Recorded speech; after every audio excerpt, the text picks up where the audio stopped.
दोस्तों, class 12 chemistry का सबसे बड़ा विलन कौन है? इलेक्ट्रोकेमिस्ट्री? नहीं। Chemical kinetics? नहीं। असली डर तो तब लगता है जब पानी में एसिड डालो और वो कहे, अरे भाई, मैं पूरा नहीं टूटूंगा, थोड़ा सा टूटूंगा। Yes, I am talking about ionic equilibrium. अगर इस चैप्टर ने तुम्हारी लाइफ का इक्विलिब्रियम खराब कर रखा है, तो टेंशन मत लो। आज के इस वन शॉट वीडियो के बाद तुम क्वेश्चंस को ऑनर क्वेश्चंस तुम्हें देखकर मुस्कुराएंगे। आज हम पढ़ेंगे नहीं, इस चैप्टर को धो डालेंगे। और हां, अगर चैनल पर नए हो तो जल्दी से सब्सक्राइब बटन को तोड़ दो, क्योंकि आज तुम्हारा वॉच टाइम और मेरा समझाने का तरीका दोनों डबल होने वाले हैं। Let's go. सबसे पहले समझते हैं कि इस चैप्टर में क्या चल रहा है। कहानी शुरू होती है इलेक्ट्रोलाइट्स से। इलेक्ट्रोलाइट्स मतलब वो सब्सटेंस जो पानी में जाते हैं ही आयंस में टूट जाते हैं। पर इनके दो टाइप्स हैं, बिल्कुल तुम्हारे दोस्तों की तरह।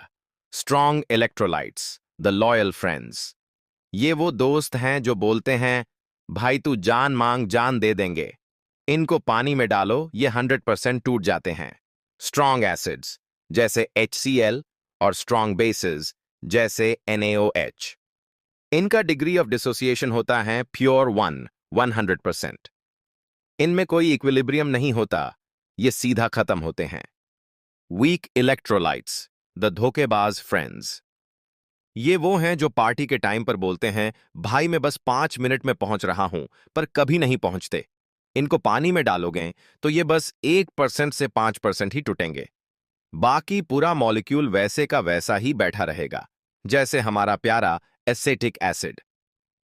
की कॉन्सेप्ट, इक्विलिब्रियम सिर्फ और सिर्फ वीक इलेक्ट्रोलाइट्स के घर में होता है, क्योंकि वहां इन आयनाइज्ड मॉलिक्यूल्स और आयंस के बीच में एक सास बहू का ड्रामा, रिवर्सिबल रिएक्शन चल रहा होता है। अब आते हैं एक बड़े साइंटिस्ट के पास, ओस्टवाल्ड अंकल। ओस्टवाल्ड अंकल ने एक सिंपल सी बात कही। उन्होंने कहा कि अगर वीक इलेक्ट्रोलाइट हैं तो उसमें और पानी मिलाओ। जैसे जैसे पानी बढ़ेगा, वैसे वैसे उसकी टूटने की क्षमता बढ़ेगी। मतलब जितना ज्यादा पानी उतना ज्यादा डिसोसिएशन। इसका एक छोटा सा फॉर्मूला है जो एग्जाम में सीधा पूछा जाता है। Alpha is equal to root Ka/C। यहां Ka है डिसोसिएशन कांस्टेंट और C है कॉन्सेंट्रेशन। इसका मतलब समझे दया? कॉन्सेंट्रेशन जितनी कम, अल्फा उतना ही बड़ा। एसिड और बेस को डिफाइन करने के लिए 3 महाशय आए।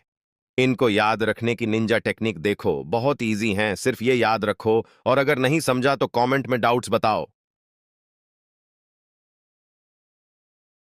अब ब्रॉन्स्टेड वाले में एक चीज आती है, कॉन्जुगेट एसिड बेस पेयर। इसमें बच्चे बहुत कंफ्यूज होते हैं। ब्रो, सिंपल थंब रूल याद रखो, सिर्फ एक H प्लस आयन का फर्क होना चाहिए। अगर एसिड में से एक H प्लस निकाल दोगे तो जो बचेगा वो उसका कॉन्जुगेट बेस बन जाएगा।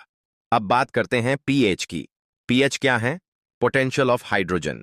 बोलने में कूल लगता है, पर इसका फॉर्मूला देखते ही बच्चे बोलते हैं, अरे यार ये लॉग कहां से आ गया?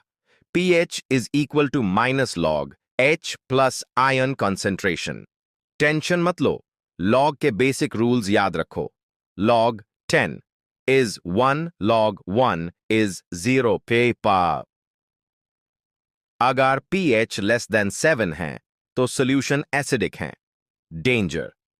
अगर pH मोर देन 7 है तो बेसिक है, और अगर pH 7 है तो वो तुम्हारा बोरिंग नॉर्मल पानी है, न्यूट्रल। और हाँ, एक फॉर्मूला गोल्ड मेडिसिनल कैप्सूल है, इसे दिलो दिमाग में उतार लो। pH plus POH is equal to 14। अब आते हैं इस चैप्टर के सबसे धांसू कॉन्सेप्ट पर, बफर सॉल्यूशन। बफर सॉल्यूशन पता है क्या? ये वो रिजिड लोग हैं जो बदलना नहीं चाहते। तुम चाहें इसमें थोड़ा एसिड डालो या बेस डालो, ये अपना pH बदलने नहीं देते। ये बोलते हैं, झुकेगा नहीं साला। हमारे खून, ब्लड का pH भी लगभग 7.4 पर बफर्ड होता है। अगर ब्लड बफर ना हो तो एक छोले भटूरे खाने से बॉडी का pH बदल जाए और इंसान सीधा ऊपर पहुंच जाए।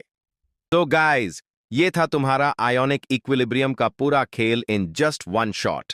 अगर ये वीडियो सच में इजी और फनी लगी हो तो वीडियो को लाइक करो, दोस्तों के साथ शेयर करो और नीचे कमेंट में लिखो इक्विलिब्रियम क्लियर है। मिलते हैं अगले वीडियो में, तब तक के लिए बाय बाय।